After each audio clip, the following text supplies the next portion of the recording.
everyone. A very warm welcome. I'm Bronwyn Maddox, Director of today with His Excellency Dr. Husam Zomlot, the head of the Palestine mission to the UK. In case you're in any doubt, this is on the record and being live streamed. Welcome to those online. I want to give a brief introduction because your background is immensely interesting.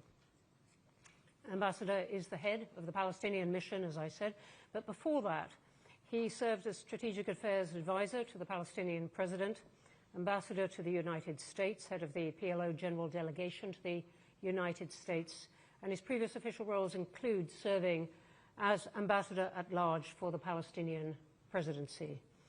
And he's also been Director of the Fatah Foreign Relations Commission and First Counselor, again, of the mission in the UK. So a warm welcome to you. Thank you for joining us at these very heightened times of interest in these particular questions about the future of a Palestine state or otherwise. Let me start with asking you exactly that. We've had Belgium today adding itself to the list of countries, along with the UK, France and others, saying that it will recognise a Palestine state at the United Nations General Assembly. The UK has added various conditions to that, as you know. What difference does this recognition or promises of recognition make? First of all, thank you very much, Bronwyn, for this invitation and this opportunity for Chatham House. They tell me that you invite people on their way up on the Chatham House rules, but you invite people on their way down on the record, so thank you for inviting me on the record. As for the issue of recognition, we, and with us the region and the rest of the international community, are in desperate and real search for an alternative path. We are absolutely armed with the resilience and steadfastness of our people, despite 77 years of attempts at erasure. We are armed with international law and legality and consensus, and we are armed with the realization that there is no military solution to the situation.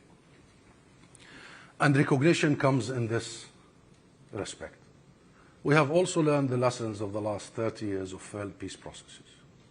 The first lesson is that the Oslo, while we recognize the state of Israel, Israel never reciprocated. And having failed to agree on the final destination has led us to where we are today.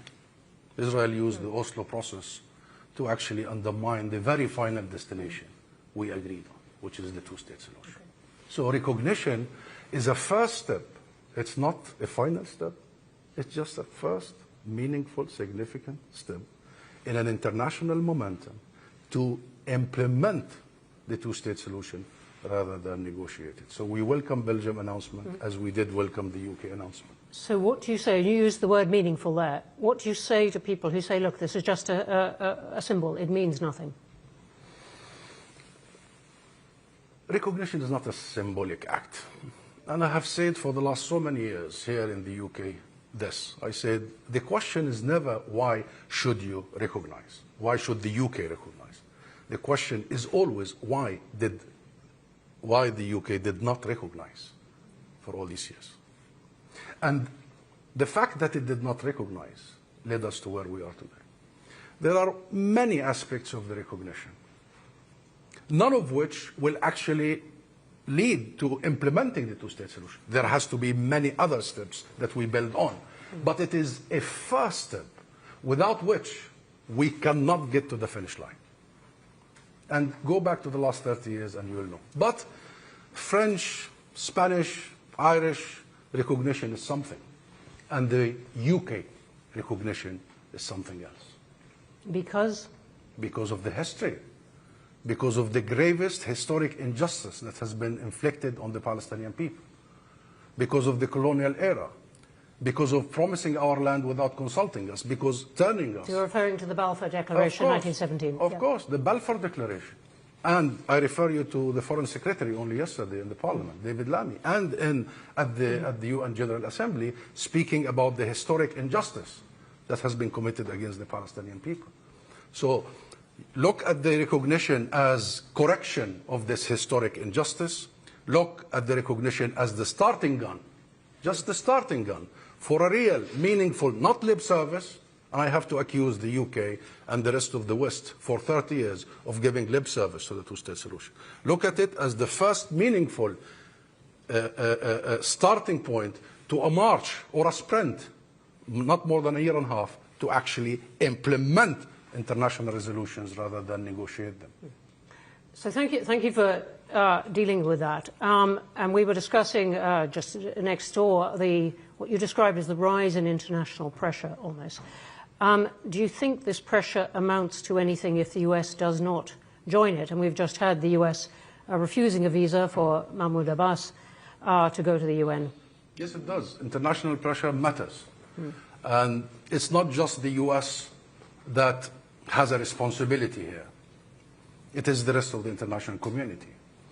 And without the international community's leverage over Israel, nothing would happen. So I am not with the idea that only the US can do this. The US has been trying with us, has been having a monopoly over peacemaking. Has been a monopoly it didn't always want. No, a monopoly it always sought and wanted. And it has excluded many other players over the last 30 years. The UK wanted to be a player, many others wanted to be a player. But mind you me, the biggest trading partner of Israel is not the US, it's the EU.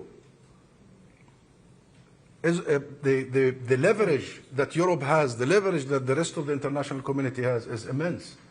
Go back to the South Africa experience, the apartheid regime and the anti-apartheid movement that now we see something very similar happening for I'm going to come on to that in a moment. And you will see that it was a concerted international effort. The US, the Reagan administration, was the last to come on board. So the rest of the world is crucial. And each country has a responsibility. Enough of 30 years of saying only the US, and therefore I sit on my hands and I do nothing. No, you do. And every country is either part of the solution or complicit in the genocide and the atrocities. It is inevitable that we touch on history in this, whether 1917 or the last 30 years of negotiations. But I want to deal particularly with the immediate present and then try and push into the future. As to what that future might be. If we stick with the immediate present, what, in your view, is the chance of a ceasefire in Gaza? We obviously have a desperate situation in Gaza at the moment. We are really at a very existential moment. I have literally just returned from a month in the homeland, in Palestine, in the West Bank. In the West Bank. It's the homeland. And I have been traveling north and south. I have visited almost every city and town. And what I have experienced, even I was not prepared for what I have seen. Rightly so, the attention is on the genocide in Gaza, the mass starvation in Gaza, the famine. And I'll tell you, what Israel is doing right now is just destroying whatever left of Gaza. It's obvious. What left of Gaza is few neighborhoods in the Gaza city. I was born there, I know the areas. And small little towns in the middle of Gaza, in Nusayrat, El-Brej, Deir el-Balah. This is what left of Gaza. Israel is preparing, as we speak today, to destroy that. So for Gaza, the only option for Israel is complete annihilation, extermination, and pushing whoever left outside. In the West Bank... We can come on to some of those points. I want to hear what you have to say. I'm not accepting all of them. That is the plan. This is not a conflict. It is not a conflict. We must never use the term conflict. This is not a war. War between who and who? Israel would say to that, Hamas and Israel. It would not, I'm speaking for some, quoting some of the members of the Israeli government, not all of them, but it would say Hamas. How do you describe that Israel completely and utterly refuses a ceasefire? A deal is on the table, and you know, and the rest of the world knows that Netanyahu is refusing it. A deal that would see the release of all hostages, the exchange of hostages, a deal that would see the reconstruction of Gaza, and all that you know. refusing the return of the PA to Gaza, that's a red line for Netanyahu and for Israel, refusing the Egyptian Arab peace plan and reconstruction, refusing the wave of recognition and the UN, revoking the visa of my president and the Palestinian leadership. You think this is a conflict? If it's a conflict, people always seek to find some diplomatic venues to try and sort things. If it's a war, people would seek to find ways to reach a ceasefire. This is not a conflict, this is not a war. And this, last sentence, this is not about our behavior. This is about our existence. And what I have seen in the West Bank, and please allow me, because it has shocked me to the core what I have witnessed in the West Bank. It is the existence of every Palestinian now that is being at stake. They are after everyone. The West Bank has turned completely into isolated Palestinian ghettos. Each town, each village is surrounded by barbed wires, one gate, one gatekeeper. While the settlements are becoming the center, urban sort of infrastructure of the West Bank, settlers are ransacking everywhere, rampaging, and you follow the settler terrorism on a daily basis. The economic and the financial strangulation of the West Bank has led to a situation of complete suffocation. I mean, 250,000 used to work in Israel, gone.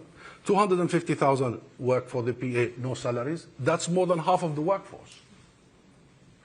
And I completely agree with one of the points you're implicitly making, which is that what is happening and what Israel is doing on the West Bank is not being noticed as much because the world's attention is on Gaza, and that it is taking the territory. I completely agree with this point. But I want to, it is, at least by some members of the Israeli government, is very much by design. I want to return to this question of the ceasefire. And you say it's not about our behavior. What do you say to the Israeli government lament, but is also the expression of many Israeli people of how can we get security? It's almost 20 years ago today that Ariel Sharon brought the settlements out of Gaza. That, right, you run it. We're going to focus on the land that will forever be Israel. We're out of Gaza.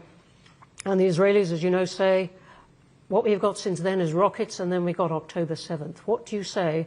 I'm not saying to every member of the Israeli government, but to Israeli people who say, where is our security? Where is that going to come from?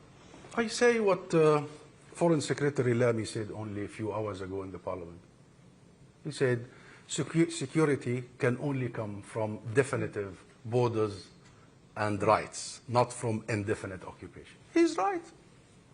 And Israel has got to listen from one of its closest allies, that is the UK, and has got to listen to the rest of the world. Have you ever seen a situation whereby security is assured without resolving the political issues? I mean, what is this logic? And put Hamas aside. Here we are, for the last so many years, engaged solely, exclusively on diplomatic legal tracks, wanting to seek multilateral forums, wanting to seek recognitions, wanting to shore up the very vision that even Israel claimed to endorse, which is the two-state solution. And the moment we do so, we are described as diplomatic terrorists, and we are sanctioned by the US. And our president and our government officials are disallowed from traveling to the General Assembly. So, last sentence here. No matter what we do, peaceful resistance, boycotts, armed resistance, diplomatic resistance, we are completely and utterly besieged. And then the conversation is about Palestinian behavior rather than about the root cause of all this. You know what? Israel will only accept us if we accept our erasure. If we accept to be killed in silence. Yeah. Now, you don't, on this platform, at least, have to make the case for diplomacy. Chatham House is firmly of the view and the principle that diplomacy and negotiation and political settlement is preferable to fighting, and that is something argued down the years here. But I'm still trying to get to this sense of how you would answer that charge to Israel of Israel's security, because that has to be part, and we're going to go on to talk about the future, but it is very hard to get to that future without dealing with what are the conditions for a ceasefire, if you like. How do you say to people in Israel who say we gave it to them for 20 years and we got October 7th? I would say to the Israeli people, focus on the root cause. Understand that without respecting, acknowledging that we have rights too, that supremacy and racism and bigotry does not work. As long as I can talk to them, I would tell them that Fatah, Hamas, this and that are not the cause of the conflict. They are the symptoms. They are the outcome. And we need to focus on the root cause. It pains me when I see hundreds of thousands of Israelis in the streets demonstrating over the years, and the issue of occupation is completely absent. Completely absent. Even in the last 2 years. It's all about releasing the hostages, rightly so, but not much about their neighbors and what their army is doing to their neighbors, and how that is corrupting not just the army and the settlers, but corrupting the Israeli society itself. But as far as Hamas is concerned, there is a consensus, just to answer your question. There is a plan. The plan was endorsed by the Arab League. And the plan is that there will be a committee, a technocratic committee in charge of Gaza. Does not include any political faction. Not Hamas, not Fatah, not anybody. And guess what? Hamas accepts that. Who doesn't accept that? Who does not accept the unity of the Palestinian people, the unity of the Palestinian land, West Bank and Gaza, including East Jerusalem, and the unity of the Palestinian political system? One man, Netanyahu. And that's why we need to create the leverage, not only recognition, sanctions, accountability in the international arenas, the ICC, full arms embargo. Netanyahu will not listen. He's not listening to anybody. And everybody is telling him, including President Biden, if you remember, at the beginning of the events, he told him, do not do what we did after the 11th of September. Do not go after your rage and after your revenge. And look what happened. So we need to make Netanyahu and Israel listen, and that's why there is such a momentum now to create that leverage, so finally Netanyahu listens to the rest of the world. Or maybe he doesn't, but maybe your audience then is the Israeli people. You said Netanyahu and the Israelis, there are elections due within a year, and what I'm probing for is your argument to Israeli people about what could come if they picked someone, say, other than their current Prime Minister. It cannot be a zero sum. Israeli people have to understand they cannot have the cake and eat it too. They cannot just imagine that the West Bank and Gaza, they call it the territories, is like 20,000 miles away. It's literally 15 minutes drive from a place to a place. And they have to seriously stop thinking that this can be turned into a permanent situation. Because that's exactly what Netanyahu told them 20 years ago. He told them, I will derail Oslo, and he did. And he told them, I will turn this situation, this occupation and settlements into a permanent situation. He is doing it. And he told them, and guess what? I will normalize the relationship of Israel with the rest of the region on these bases. And they elected him. Now they have to realize that that was a very, very empty, dangerous, racist, hateful promises. They should elect somebody who would actually accept that there are 7.5 million Palestinians living on the land of historic Palestine, and there are 7.5 million Palestinians in the refugee camps outside. And they must realize that this nation has its rights, and no matter what, after another 100 years, we'll continue struggling for our rights. And today, we have a global movement that is not just in solidarity with Palestine. No. Palestine has become global Palestine. Today, we have a global movement emanated from London. Your country has become the center, the epicenter of the global movement. This global movement believes in joint struggle. Joint struggle. In what sense do you say that London is the centre? You've got big protests on campuses in the US. Very surprising to many people. You've got much of the same over much of the world, including countries which are neighbours in the Middle East. But London has started this whole thing. It emanated here. It started here. Remember, at the beginning, in October, in November, 1 million Britons took to the streets in one day. That number, I have to say, is not complete consensus behind it. I was there. All right. I stood. All right. I saw the streets of London. Plus it doesn't matter the exact number. Yeah. What matters, London started this movement, and it has the biggest numbers in comparison to any place. And it has a historic relevance because the British people are the most active, the most engaged, the most aware, and the most conscious about the history and the Balfour Declaration and the colonial era, on the one hand. On the other hand, look at the anti-apartheid movement. Draw the similarities. Where did the anti-apartheid movement emanated from? London. There are reasons, historic reasons, present reasons, why London and the UK has always been the epicenter. So when I see that London has become the epicenter for the global Palestine and the joint struggle for Palestine, and Palestine has become a global movement, I am way more hopeful than I am depressed. So let's come on. We're going to have to jump over the question of a ceasefire because it is so phenomenally difficult. Not just for us here, but obviously for the world. So let's go on to some questions about what a future might look like. And you described to me how you feel that this was 1 minute to midnight in the sense of trying to extract a Palestinian state from the current situation. The anti-apartheid movement had a leader, Mandela, in jail. Who is the leader of the Palestinian movement? Who would be that leader of the state? Who is that figurehead who the world could look to say, okay, this is the leader of the future Palestinian state? We have a president.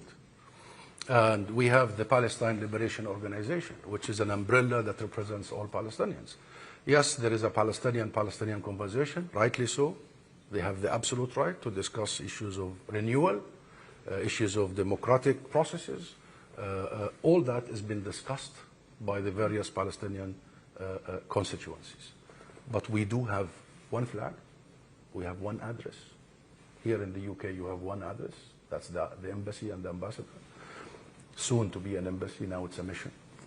And we worked hard. It took us years, decades, to agree on one address. Now, in our history... Sorry, one address being... one address being the PLO. Yes. That is recognized by the international community. Our office here is the PLO office. Yes. Our office in Washington, which I used to head... You are not the leader, forgive me, of a future Palestinian state. And Mahmoud Abbas is mistrusted by many Palestinians. It runs an authority, technocratic, as you said, it's an is a government, but has not had widespread support among Palestinians, never mind. That will be decided by the Palestinian people. Yes. And I told you I just returned from the West Bank, and the one agreement in the conversation is that elections are imminent. There will soon have to be an election process that brings back the Palestinian people into the equation, and they decide. They will decide. When you say soon for elections, what do you mean? Maximum 1 year. The only solution, in our opinion, to the situation internally is the ballot box. There is no other solution. And so you will hold those elections within 1 year for the presidency and other roles? Under the condition that the genocide ends, because we will be very busy healing the wounds, bringing some makeshift homes for people. No, I can understand all that, but given the importance you're putting on that, why not have those elections anyway? Yes. Making it conditional on what you're calling genocide. I'm not getting into the... No, it's not conditional. You cannot convene elections without 40% of your people. And you cannot convene elections without 350,000 of your people in Jerusalem. Yes. So you need to prepare for it. You need to make sure it happens. You need to find creative ways that it happens. But I assure you, there will not be a Palestinian president that is not elected. The Palestinian people will not accept any leader who is not elected directly by them, and there will not be Palestinian leaders, not just the one leader, leadership that is not elected. There will not be a Palestinian parliament that is not elected. We have no other formula. President Abbas was elected. Yes, we have gone into many internal issues. The coup d'etat in 2007 in Gaza, the separation between Gaza and the West Bank, Israel's veto over our election process in Jerusalem. We have run into many obstacles. However, we never had one president that was not elected. Yasser Arafat, when he came back to the occupied territories at the start of Oslo, had to offer, and he's the founder of the movement and the father of the nation, had to offer his name for elections. And he was contested, by the way, by a great lady, Samiha Khalil. So he was elected. President Abbas was elected. Okay, we ran a bit late for convening the elections on time, but I assure you, we will never accept, nor the Palestinian people, anything less what the Palestinian people demand, which is democracy, and the people have the source of legitimacy, no other. It's been a long time since there have been elections in Gaza, which obviously Hamas won, and then the elections were not repeated. Where does Hamas fit into this? And supposing Hamas gets a significant presence in those elections, is that a problem for what goes forward? Well, as we started by saying, we did agree with all actors involved, all partners involved, that the future will involve one Palestinian government in charge of both the West Bank, including Jerusalem and Gaza, that government will not involve Hamas or any other political parties. That's agreed. It will still be elected? As for the, that will be technocratic. A technocratic government. Governments are technocratic. As for elections, not you, not me, not anyone will decide. It will be the Palestinian people. They will decide. And once they decide, we should never repeat the mistakes of 2006. We have to respect the will of the Palestinian people. As for Hamas and how it will pose itself and how it will be part of this, there is an internal Palestinian dialogue, very serious. It's been going on for some time. But that has got to be an internal Palestinian conversation, because there is no other solution. Any externally imposed solution is not going to do. But nonetheless, you have countries, Israel obviously one, who won't deal with Hamas, but there are others in the region as well who are not keen to deal with Hamas. So I think even though you're describing it as an internal Palestinian problem, to include Hamas in some kind of elected political structure, does it not represent a problem for any kind of resolution you want of this? That's why it will be up for Hamas. And it will be up for internal revisions within Hamas and internal revisions within the Palestinian polity. And I assure you, and go back to the history, the Palestinian people are very clever. They will elect the people who would actually serve them best. So leave it to them. You will find them to be more aware than the rest of the international community who is best to lead them.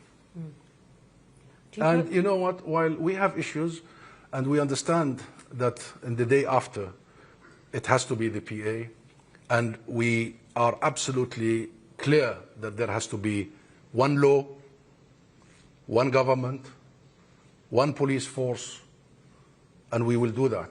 It's a commitment. And we will do that not because it has to do with Hamas only. We will do that because we know that the main requirement for us right now is to keep the unity of our people, territory, and political system. But in the very end, Hamas is part of the Palestinian political, national, and social fabric. And they will not just disappear in a second. What we are discussing is not erasing.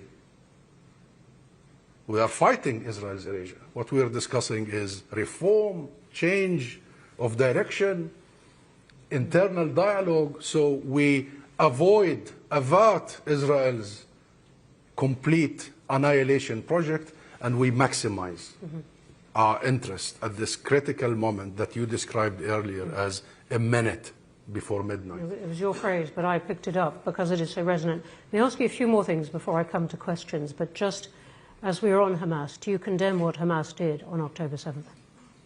Seriously? Yes. Seriously. I'm not joking. I'm not joking. 2 years, and you have seen the many interviews in this regard on the 7th of October and what followed should have been clear that what we rejected was not what we believe in. And I'm not here to defend ourselves because ourselves is very clear. We are absolutely, adamantly against targeting civilians. Absolutely. And our entire DNA for so many years is diplomacy. That's why I left academia and I wanted to be a diplomat because I believe and this as is... I said, you don't need to make that case here. I don't need to entirely make that agreed case. on that What point. I have refused, and I refuse this question, is because such a question has exactly led us to where we are today. And this was not the first time that you asked Palestinian officials to condemn ourselves. Because, you know, and that's the conversation I've had all along. This is about such double standards, such racism, such deep embedded dehumanization of the Palestinian people that I reject. I reject. On the 6th of October, the UN announced that it was the deadliest year for Palestinian children killed by Israeli forces in the West Bank. And I told your BBC anchors on the 7th of October and on the 8th, why did you not bring me here to discuss the killing of 360 children in the West Bank? And why, since the 7th of October, and despite the very well-recorded genocide, everyone saying now it is genocide, including Israeli human rights organizations like B'Tselem, and still until now, Israeli officials, including the Israeli ambassador here, appears on all platforms and not one question about condemnation. What is this? What is this?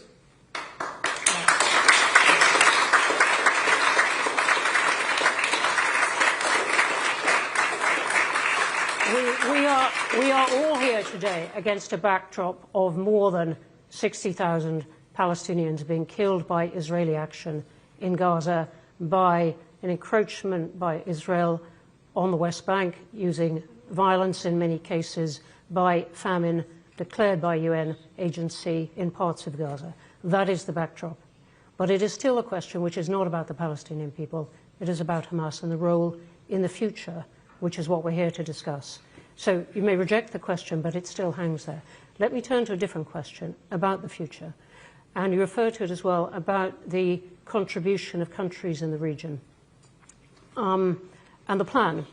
Various call it the Arab plan, the Egyptian plan, various countries have tried to take leadership in this. But it is a new element, conceivably a very positive element. The countries in the region, the Saudis in particular, saying we are throwing our weight behind this. We want a state and a commitment to a state for the Palestinians. And we offer Israel all kinds of normalization, but we must have this commitment. Is that a support that you can use at this point? And if so, how do you use it? Absolutely. And it's a momentum that is real, that is meaningful, and that has the right steps. And I started by saying we started on the wrong steps 30 years ago. We start by a firm commitment by the international community not to negotiations, because bilateralism between us and Israel for 30 years have led us to the minute before midnight, have led us to the acts of erasure. I didn't speak about the West Bank as much as I wanted. No, I'm coming on to that. You did not allow me to talk about the actual acts of erasure in the West Bank everywhere. Not just Gaza, genocide, starvation, and what have you. And by the way, Israel within, I think, the plan is within weeks, maximum months, Gaza is completely gone. But the West Bank will take them a bit longer. But it's the same plan. So at this point in time, what you need is to try and put sticks in this erasure wheel. That happens through ceasefire. The region is also pushing and pushing and pushing for ceasefire, creating leverage for ceasefire. This insanity must end, because nothing will make sense if you don't end this insanity. Number two, the region has a plan and the will and the investment to immediately deal with the atrocities and the catastrophes Israel left in Gaza. We have a plan. Every other day we are in Cairo. Now there is a senior delegation in Cairo discussing details of how do we begin at minute one to immediately alleviate this unprecedented human suffering in human history. And the plan is real. And the support and the finance of this plan is there. And Cairo is preparing to convene a conference for reconstruction of Gaza. And London is convening a conference for reconstruction of Gaza. Remember, the UK, Egypt is the co-chairs of the reconstruction process in the multilateral plan that will be convened, that was convened in July and now will be convened in New York again on the 22nd of September. Lastly, and of course the region and with us, and by the way, everything I said until now has the full support of the international community, including the UK and the EU. The UK is very much behind the Arab plan. Yes, but the Arab plan is not just about ceasefire. It's not just about ending this. And the Arab plan knows that we can end this tomorrow. We can end the insanity, the madness, the atrocities, the evil tomorrow. And we have the formula. And it's not just about rebuilding Gaza and bringing back the Palestinian United Government. The Arab plan and the Palestinian plan and the international plan is also that peace is possible. How is that? At this 1 minute before midnight, at this most existential minute of our life, we believe peace is possible. And that's why the Saudi and the Arab momentum is crucial. Because while Netanyahu is busy in his war of annihilation and extermination and genocide, we are busy building an actual track for peace. And every act on the way is an act of peace, including sanctions. Here, in what we're doing, when the UK government imposed sanctions, it's an act of peace. When Belgium declares only a few hours ago it will recognize at the General Assembly, it's an act of peace. What you will see in New York might be the actual last attempt at implementing the two-state solution. So let that not fail. Yeah. Anyone, let that not fail. Let me just pick up as my last point then, this question about whether we are 1 minute to midnight or in fact 1 or many more minutes past midnight. Is a two-state solution still possible? We had in the past couple of weeks Israel saying it would build on E1, this very technical term for an absolutely crucial hill where Israel has already built police station, road and so on, but now build residentially on a part of land that would split the West Bank. Is a two-state solution still possible? The answer is yes. Any solution is possible. The problem is not, is the two-state solution the bad solution? It's a good solution. Or if one democratic state for all of its citizens from the river to the sea is it's a good solution. Any solution that includes the 3 rights of the Palestinian people is a good solution. The right to self-determination, that's enshrined, it's a birthright, inalienable right, no conversation. Remember, there was a law in the Knesset recently to specify that the right to self-determination from the river to the sea is exclusive to the Jewish people. Because they know this is the main right for us, to block a state. Number 2, the right of Palestinian refugees. I mean, you're talking about more than half of the Palestinian people, including myself. You cannot reach a solution without addressing their issues. They have properties, they have homes, they have issues. They have international law backing them. And the third is equality. Wherever we are, including Palestinian citizens inside Israel, have the absolute right to be equal. These are the 3 rights. So these are principles that you and your colleagues have been arguing about for decades. What I'm asking at this exact moment that we're talking is, given the territory that Israel and settlements have taken, particularly from the West Bank, is a two-state solution really possible in terms of the land that is left here? I was going with this, that the problem is not the vision. The problem is enforcing the vision. The problem is not the law. The problem is in the enforcement of the law. No one is enforcing it. And throughout all these processes of trying to implement the two-state solution, including Oslo, we had no accountability mechanism. Israel was quadrupling the settlements, no accountability mechanisms, no international guarantors, no nothing. So we need to learn the lessons. And I believe what we are about to do in New York is learning the lessons. about the lack of recognition, so we correct that as a first step again. And I must say that I have heard the announcement here in London about the recognition, and it has, unless Israel stops the genocide or the war on Gaza, unless it stops the siege and the humanitarian assistance get accessed, and unless it stops the annexation of the West Bank. And let me explain. Recognition must be completely and utterly unconditional. It is a legal... So the UK government was wrong. It has to be unconditional. This is an inalienable right. You do not discuss with it anything else. And it is a legal obligation upon the UK government to stop the genocide, to stop the annexation, and to recognize the state of Palestine. It's not either or. But the two-state solution is possible, absolutely possible, should we garner sufficient international will to enforce it. And that's our plan in New York. We want to build a multilateral momentum, energy that includes the world, not just one mediator, and hoping that one mediator will jump on the wagon later towards implementing, actualizing, is that a word I can use, the two-state solution. And if you want my opinion, given the momentum now, the energy, the movement that we just discussed, given many things, I am more hopeful that we could actually implement it. It will take a lot of efforts. It will take courage and bravery in the part of the international community.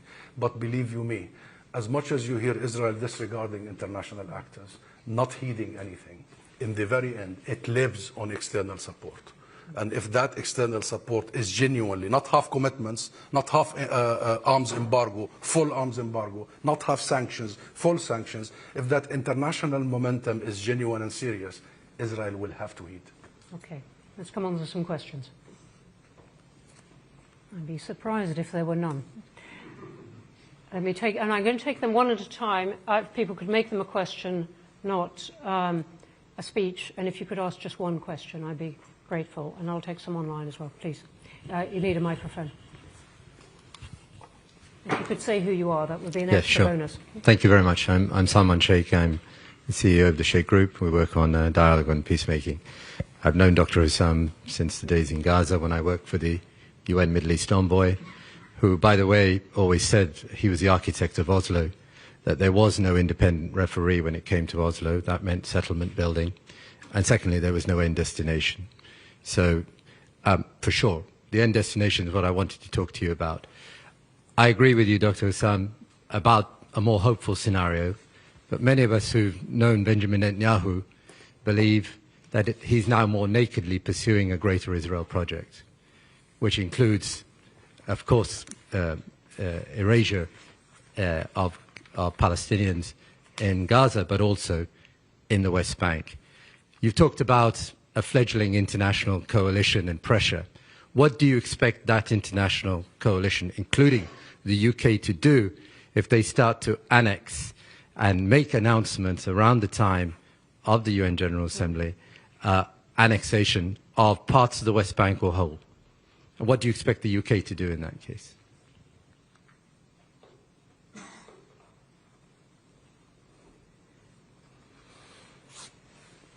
You know, many of these questions, Salman, and it's good to see you, my friends. We were colleagues at the UN office at that time.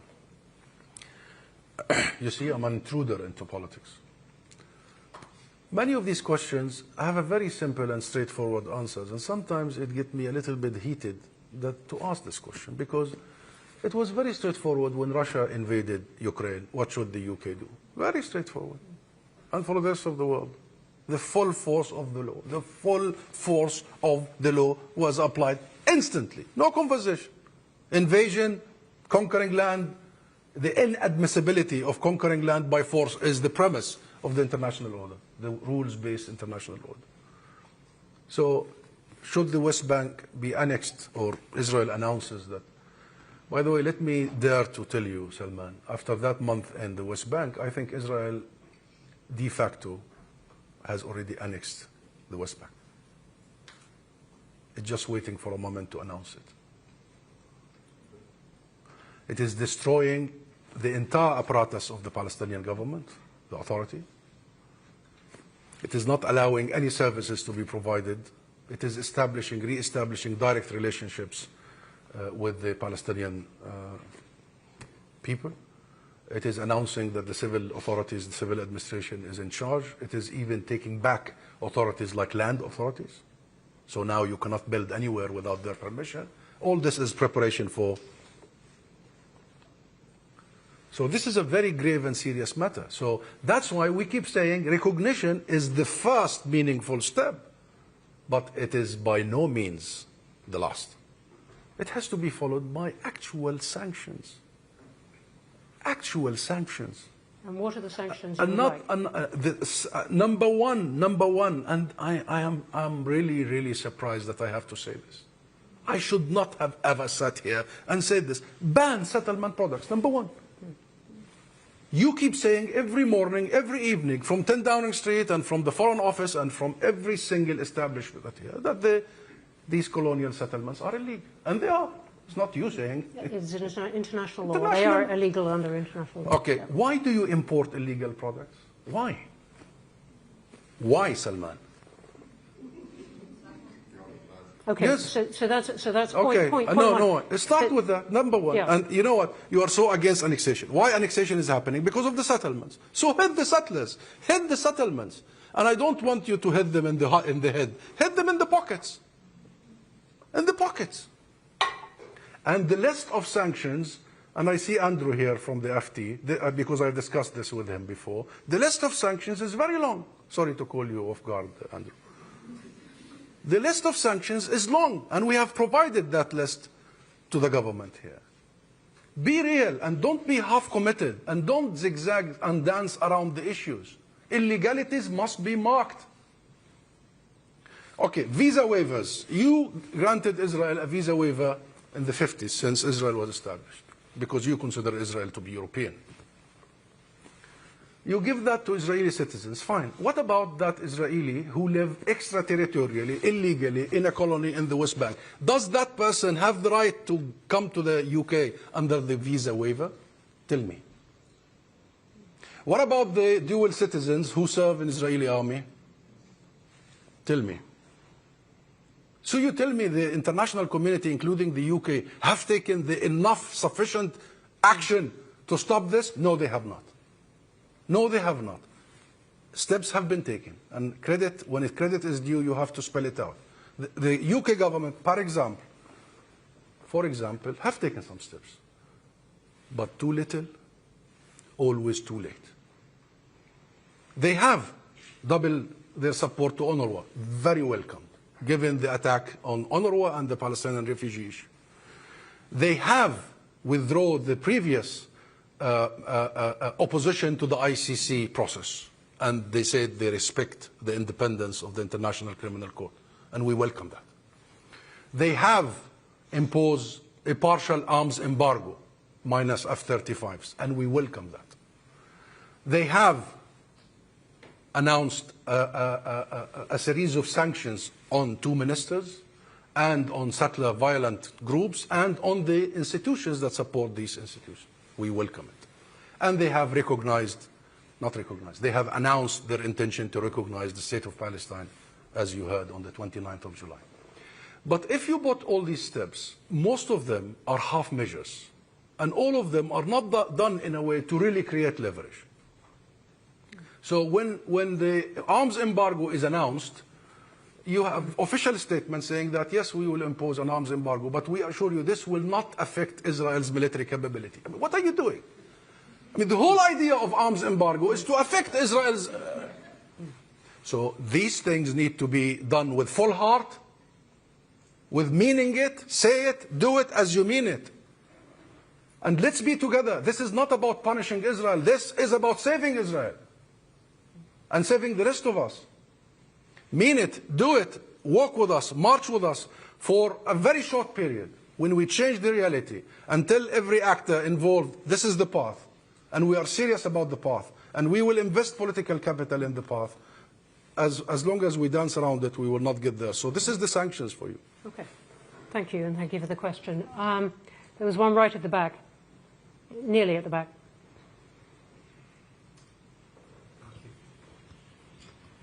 Good afternoon. My name is Aaron Sahin, and I'm a final year student studying international relations at London Metropolitan University. Firstly, while it is not my place to offer praise, I would like to thank you for the courage and resilience you are displaying whilst carrying out the honourable duty you are serving on behalf of your nation. Throughout the course of Israel's genocide in Gaza, you have continued to advocate for the recognition of Palestine and a two-state solution in the strongest way possible. Despite living with the grief... Excuse me, sir, I'm sorry. Could you get to a question, please? Yes, of course. I respect why you want to make a short speech, but of course. Even a speech of praise, but it Very must be a shortly. question. Despite living with the grief of the loss of over 60,000 Palestinians, of which That 83% does not have the air of a question in the making. I must make this statement of fact. I'm sorry. I'm sorry. Okay.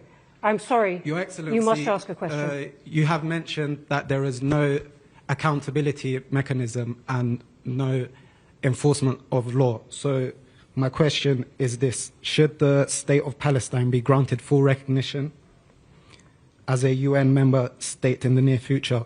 What reforms to the international political legal system do you believe must follow to ensure accountability and timely action so that atrocities in Palestine and elsewhere are not ignored, as we have seen over the past 2 years? Okay. Thank you. That is a long question, but it is a question. Thank you very much, my friend, for your remarks. For the state, a member state in the UN, yes, that's exactly where we're going, and that's exactly what must happen. Not should happen, must happen, and that's what will happen. When we announced the state of Palestine in 1988, instantly we had 139 countries recognizing us. At that moment, more than the countries that recognize Israel. And as of today, we have 149 countries recognizing the state of Palestine. Comes the UN General Assembly, it will be 160 countries recognizing the state of Palestine. That's the absolute majority of the world nations. So no one has a veto power over the state of Palestine become a full member state. And we will take every diplomatic and legal venue to make sure that happens, because the one thing that is stopping us from that full membership is the US veto. Accountability. I'll tell you one thing just at the outset. If I would want to spend the rest of my life on any item that I listed, it will be in accountability, not in anything else. I'll leave my colleagues to do the diplomatic efforts everywhere. And you know why? Not because I seek justice for victims, and I mean victims, all victims, but because I want to make sure we have deterrence.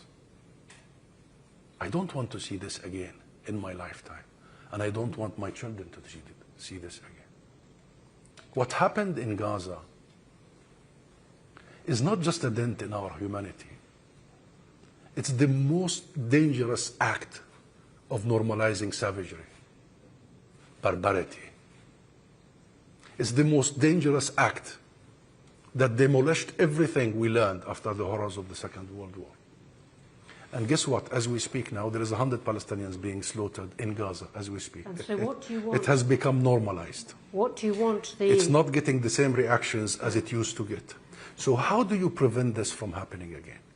The only way you do that is either you build your own military might to make sure you protect your children, you protect your people.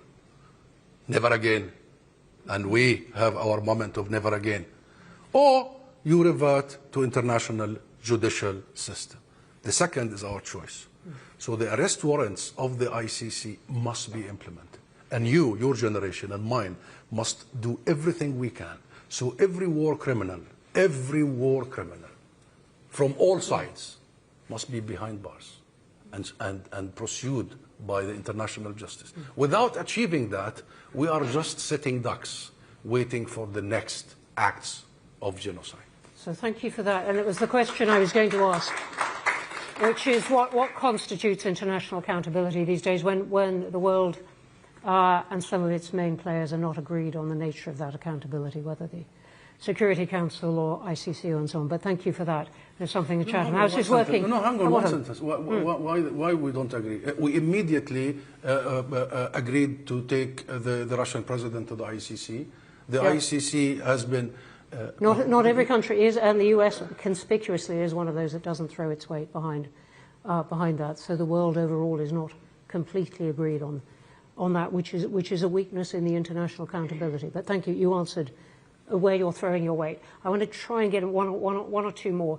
There's one right at the back. There was, and then I'm going to come to the side here. Yep. Right at the back with a white sleeve is all I can see. Yep. Hi, I'm Lauren. I kind of want to ask a question in a somewhat similar vein. So it's been over a year since that ICJ ruling. You talk about the arrest warrants not being acted upon, and given how long Palestine has been ignored by the international community, why do you still have the faith that international diplomacy can be your route to recognition? And if you do, what do you see the future of this process when it has forgotten Palestine for so long? Thank you.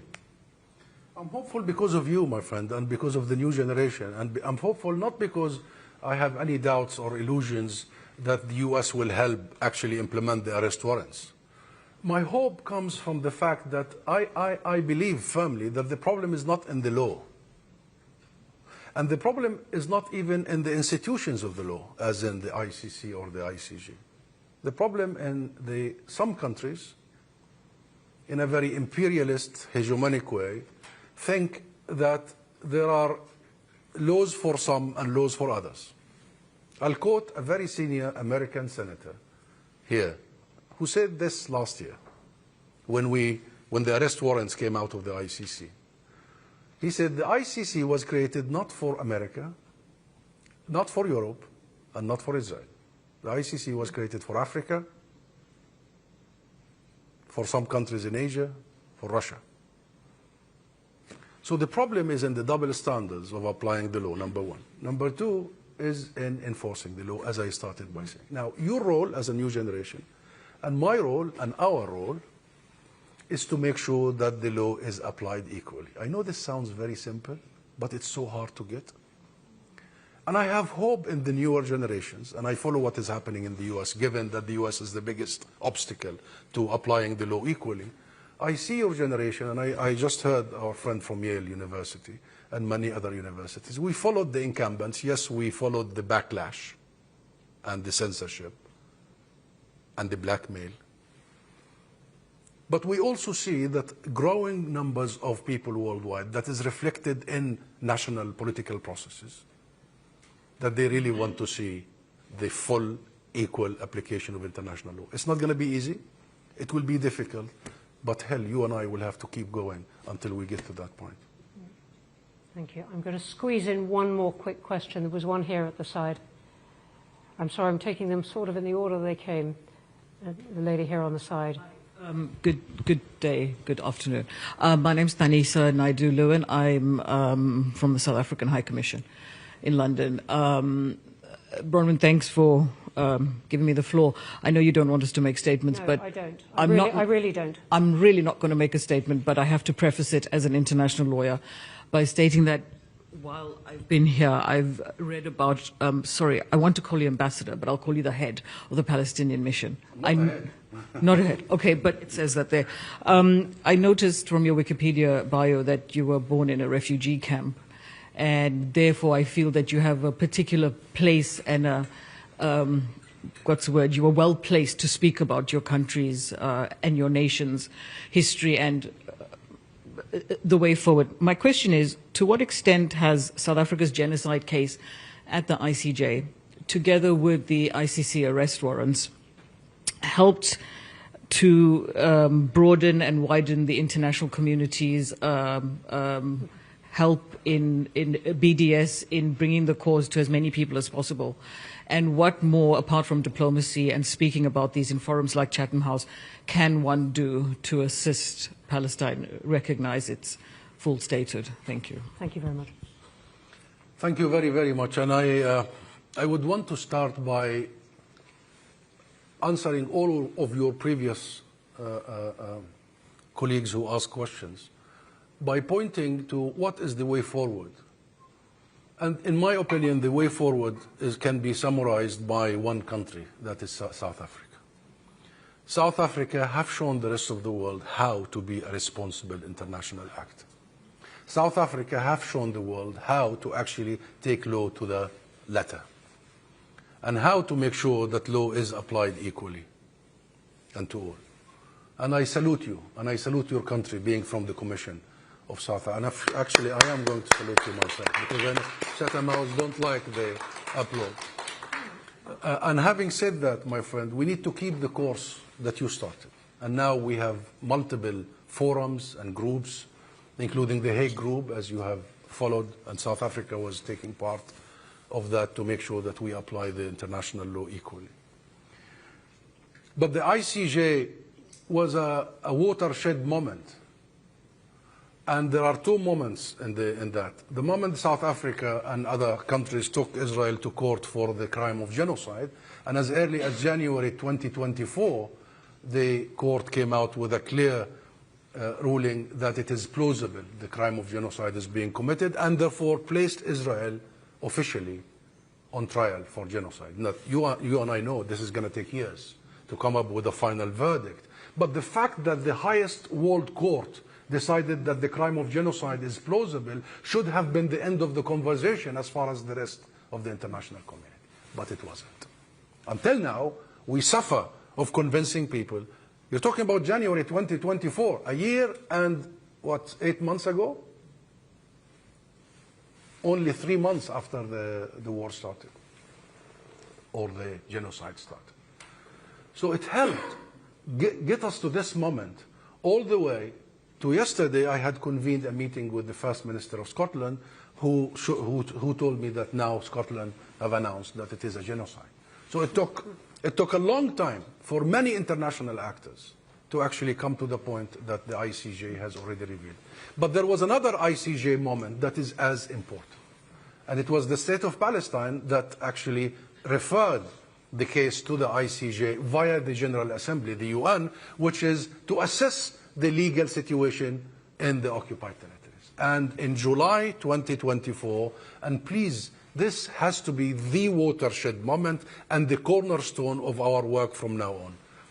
The ICJ came up with the three main rulings. First, Israel's presence in the occupied territory is unlawful and must end without any negotiation. It's illegal. By the way, there are occupations that are lawful. There are military occupations that are lawful, but the ICJ, the highest world court, deliberated and decided that this is no longer a military occupation, this is annexation.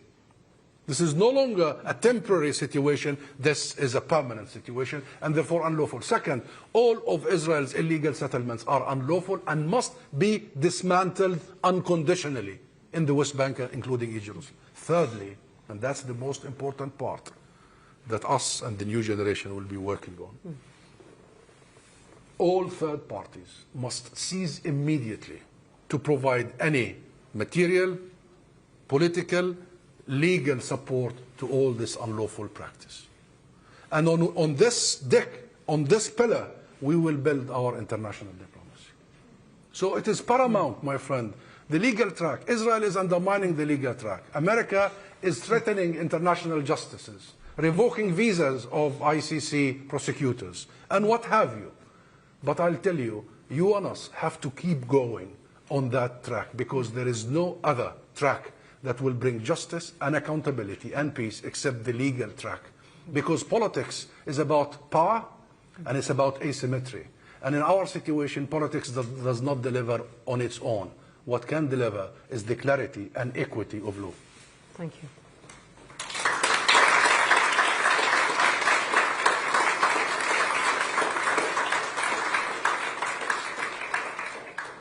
Thank you very much, and thank you for superb questions. Thank you online. I didn't take them online because it seemed to me they overlap with a very rich and wide discussion we've had, but thank you very much for asking them. Ambassador, we could have had this conversation at many points, so we could have it at many points in the future, but I wanted to have it now because we are in this crucial, very intense period coming up to the UN General Assembly. Thank you very much indeed for joining us.